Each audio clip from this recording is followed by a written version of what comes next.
Hi అండి, అందరికి very good morning. ఈ రోజు ఒక ఆటో డోర్ లిఫ్ట్ సర్వీస్ కి వెళ్ళాను. స్టార్టింగ్ పైన మిషన్ రూమ్ కి వెళ్ళి మనం లోపల పెట్టి అది క్లీన్ చేసుకోవడానికి లైట్ అనేది ఆన్ చేసుకోవాలి. ఎందుకంటే లోపల లైట్ ఆన్ చేసుకోకపోతే సర్వీస్ అనేది బాగా రాదు. మన పిట్ లోపల చుట్టూరు 4 వైపులా కూడా డస్ట్ అనేది ఉంటుంది.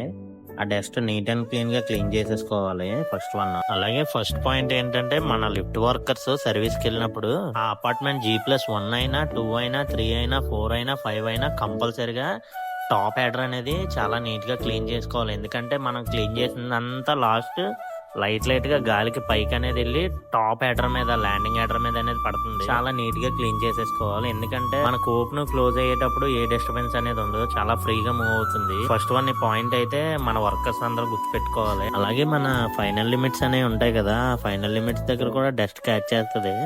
అక్కడ కూడా నీట్ అండ్ క్లీన్ గా క్లీన్ చేసుకుంటే లిమిట్స్ అనేవి చాలా బాగా వర్క్ అవుతుంది. మన లిఫ్ట్ లో ల్యాండింగ్ డోర్ చిల్ అనేది చాలా నీట్ గా క్లీన్ చేసుకోవాలి. ఎందుకంటే కస్టమర్ ముందు అబ్జర్వ్ చేసేది ఫస్ట్ వన్ పాయింట్ ఇదే. నువ్వు సర్వీస్ చేసావో లేదో ఈ చిల్లు చూస్తే అర్థమైపోతుంది. అలాగే ఆటో డోర్ సర్వీస్ చేసినప్పుడు ప్రతి ఫ్లోర్ ల్యాండింగ్ హెడర్ అనేది చాలా నీట్ గా క్లీన్ చేసుకోవాలి. ఎందుకంటే కంటిన్యూ రన్నింగ్ ఉండేది ఇదే కాబట్టి. అలాగే నేను చేసే సర్వీస్ లో మన ల్యాండింగ్ డోర్ హెడర్ పైన, హెడర్ కింద బ్రాకెట్స్ దగ్గర టోటల్ పైనుంచి కింద వరకు మొత్తం కూడా క్లీన్ చేయడం అనేది జరుగుతుంది. మీరు కరెక్ట్ గా అబ్జర్వ్ చేయండి. అలాగే ఫస్ట్ వన్ పాయింట్ వచ్చి, మా లిఫ్ట్ వర్కర్స్ అందరూ సర్వీస్ చేయాలంటే ఫస్ట్ పిట్ లో లైట్లు అనేవి ఉండాలి.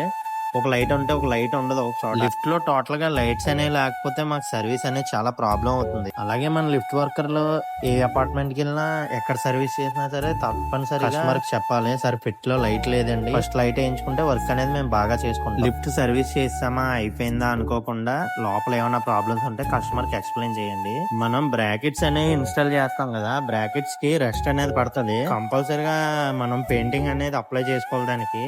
లేకపోతే తుప్పు పడితే ఆటోమేటిక్ గా ఎంత బలమైందైనా సరే రాలిపోవాల్సిందే కిందకి. అలాగే మన కార్ డోర్ కూడా చాలా నీట్ గా క్లీన్ చేసుకోవాలి. ఫస్ట్ పాయింట్ చేసినప్పుడు బటన్ అనేది ఫర్మేటర్ ఆఫ్ చేసుకోవడం బెటర్. ఎందుకంటే ఆన్ లో ఉండగా వర్క్ చేస్తే మనకే ప్రాబ్లం అనేది జరుగుతుంది. ఆఫ్ చేసుకున్న తర్వాత వర్క్ చేసుకోవాలి. వర్క్ అయిపోయిన తర్వాత మనం యథావిధిగా ఎలాగుందో అది అలాగా ఆన్ చేసేసి పెట్టేసుకుంటే లిఫ్ట్ అనేది వర్కింగ్ అవుతుంది. అలాగే నేను చేసిన సర్వీస్ మీకు నచ్చినట్లయితే ఒక లైక్, ఒక కామెంట్, ఒక షేర్ కూడా చేసుకోండి. ప్రతి కస్టమర్ కి కంపల్సరీగా 100% సాటిస్ఫై అయ్యేటట్టే లిఫ్ట్ సర్వీస్ అనేది చేయడం జరుగుతుంది. ఒకవేళ మీకు నచ్చకపోతే వర్కర్ ఉన్నప్పుడే చెప్పండి, అమ్మా ఇది బాగా చేయలేదు, కొంచెం చెయ్యి అంటే అక్కడే చేస్తారు. వెళ్ళిపోయిన తర్వాత కాల్ చేస్తారు. వర్కర్ అనే అతను లోకల్ లో ఉండొచ్చు, నాన్ లోకల్ లో ఉండొచ్చు, చెప్పలేము. మీ లిఫ్ట్ సర్వీస్ అయిపోయిన తర్వాత కస్టమర్ కూడా ఒకసారి కిందకి ఒక 2 times అబ్జర్వ్ చేసుకున్న తర్వాత పేమెంట్ చేయండి. నా లిఫ్ట్ వీడియో కనుక మీకు నచ్చినట్లయితే కంపల్సరీగా నా అకౌంట్ ఫాలో చేసి పెట్టుకోండి. అలాగే రీజనబుల్ రేట్ లోనే సర్వీస్ చేయడం అనేది జరుగుతుంది. పైనుంచి కింద వరకు కూడా ఫుల్ నీట్ అండ్ క్లీన్ గానే ఉంటుంది, out side and in side కూడా.